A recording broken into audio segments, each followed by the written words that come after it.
अयम निजम परोवेदी गणना लघु चेतसम, अयम निजम परोवेदी गणना लघु चेतसम उदाहरण चरिता लाभो वसुदेव कुटुंबकम. अर्थातच ही सृष्टी आणि या सृष्टीवरचा ईच अँड एव्हरी जीव हा माझा कुटुंब आहे, असा जगाला सद्भावना देणारा माझा भारत. नमस्कार, मी वैभव गजानन पवार आपल्यासमोर विषय मांडत आहोत, सरकारी शिष्यवृत्ती योजना व त्याची अंमलबजावणी.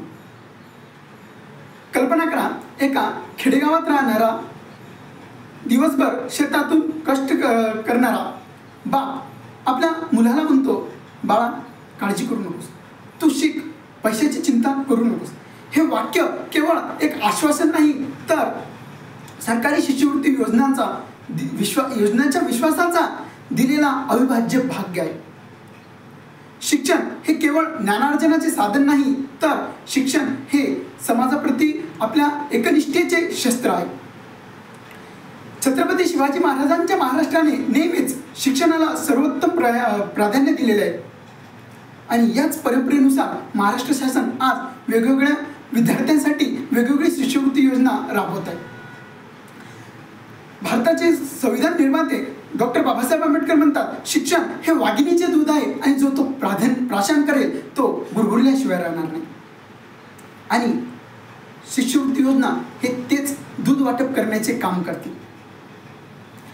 स्वातंत्र्य काळानंतर आपल्या नेत्यांनी शिक्षण हे सर्वोत्तम पोचावे म्हणून स्वप्न पाहिले आणि त्याच दूरदृष्टीने आज ते स्वप्न पूर्ण देखील होत आहे. कारण आज कितीतरी विद्यार्थी, लाखो विद्यार्थी हे वकील, डॉक्टर, इंजिनियर, वैज्ञानिक बनत आहेत.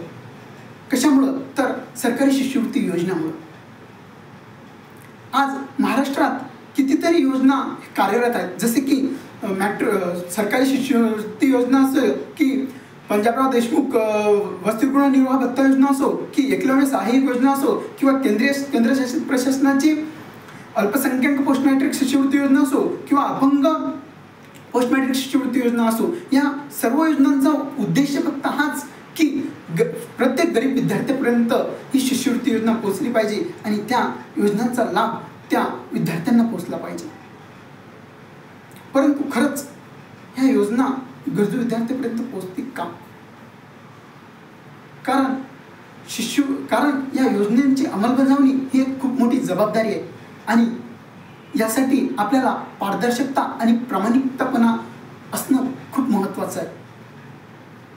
आणि यासाठीच एक प्रभावी उपाययोजना हवी, जसे की महाडीबीटी पोर्टल हे एक त्याचं उत्तम उदाहरण आहे की या महाडीबीटी पोर्टलवर प्रत्येक शिष्यवृत्ती योजनेचे अर्ज स्वीकारले जातात आणि याच महाडीबीटी पोर्टलमुळे आज अर्ज प्रक्रिया ही सोपी, पारदर्शक आणि भ्रष्टाचार मुक्त झाली आहे. याच अंमलबजावणीचा आकडा म्हणजे हे केवळ शब्दात नाही तर आकड्यात पण दिसून येते. कारण बघा ना, आज भारतातील लाखो विद्यार्थी या शिष्यवृत्ती योजनेत सहभागी होत आहे आणि त्यांचा लाभ घेत आहे. ही योजना हे फक्त तितक्यातच नाही, उदाहरणार्थ जर बघितलं तर एकटी भारत मॅट्रिकोत्तर शिष्यवृत्ती योजना या योजनेत महाराष्ट्रातील सुमारे 50 लाख विद्यार्थी यांनी भाग घेऊन त्यांचा लाभ घेतलेला आहे. हे आकडा फक्त संख्या दर्शवत नाही तर ही क्रांती आहे, जे की दर्शवते की आज देखील प्रत्येकाच्या घराघरात शिक्षणाचा दिव्याची ज्योत हे पेटती आहे. मग दुसरीकडे जर बघितलं तर डॉक्टर पंजाबराव देशमुख वसतिगृह निर्वाह भत्ता योजना, जे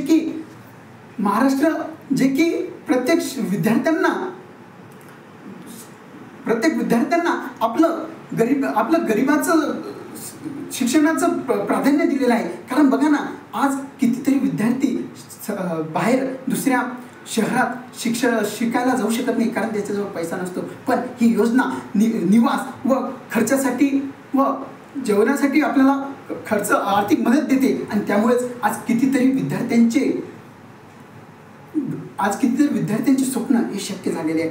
संत तुकाराम महाराज म्हणतात, जे का रंजिले गांजिले तोसी आपुले मानावे, तोच साधू ओळखावा देव तेथीचे जाणावं. याचा अर्थ असा की फक्त सरकारच नव्हे तर आपण सर्वजण मिळून या सरकारी शिष्यवृत्ती योजनांचा लाभ घेतला पाहिजे आणि सर्वांना याच्याबद्दल जनजागृती केली पाहिजे. जर एक शिष्यवृत्ती योजना एक मुलाला नाही तर एका कुटुंबाला, एका समाजाला आणि एका देशाला उद्धार करते. स्वामी विवेकानंदांच्या भाषेत जर म्हटलं तर उठा, जागे व्हा आणि तोपर्यंत थांबू नका जिथपर्यंत ध्येय प्राप्त होत नाही. आणि होय, शिष्यवृत्ती योजना ही तीच ध्येय प्राप्त करण्याचा रस्ता आहे. आज जर आपण बघितलं तर भारतात कोट्यवधी तरुण आहेत, पण ह्या तरुणांचा उद्देश दुसरीकडे जात आहे. जर सर्वांनी एकत्र मिळून या